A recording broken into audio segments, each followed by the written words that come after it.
মাদারগঞ্জের আলোচিত নবনির্বাচিত চেয়ারম্যান রায়হান রহমতুল্লাহ রিমুর গ্রেপ্তারের প্রতিবাদে পুরো মাদারগঞ্জ জুড়ে চলছে বিক্ষোভ মিছিল এবং হরতাল।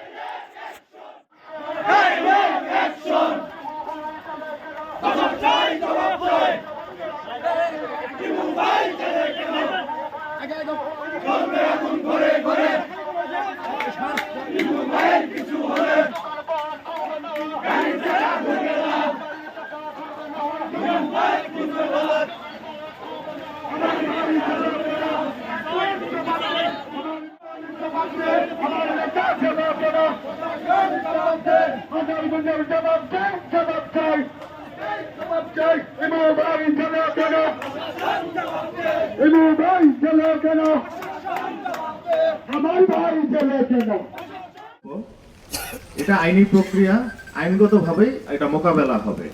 আইনের প্রতি সবাইকে শ্রদ্ধাশীল থাকতে হবে। আপনারা এই এলাকার শান্তিপ্রিয় জনগণ এতদিন যেভাবে শান্তিপূর্ণভাবে ছিলেন, আশা করি সামনের দিনগুলোতে আপনারা শান্তিপূর্ণভাবে থাকবেন। আপনাদের আইনগত যে কোনো সহায়তায় আমরা আপনাদের পাশে আছি, কিন্তু কেউ বিশৃঙ্খলা করবেন। এই যে রাস্তায় ব্যারিকেড দিয়ে, রাস্তায় কাঠের গুঁড়ি ফেলে, রাস্তায় বেঞ্চ দিয়ে রাস্তাটা ব্লক করে রাখছেন। বিভিন্ন স্কুল কলেজের ছাত্রছাত্রীরা যাচ্ছে, বিভিন্ন হাসপাতাল থেকে অসুস্থ রোগী, বিভিন্ন মানুষ প্রয়োজনে, আপনাদেরই আত্মীয় স্বজন, কি আপনাদের এলাকাবাসীরাই কষ্ট পাচ্ছে।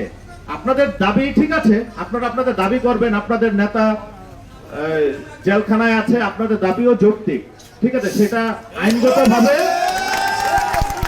আইনগতভাবে মোকাবেলা করতে হবে। এই বিশৃঙ্খলা কেউ করবেন না, দয়া করে।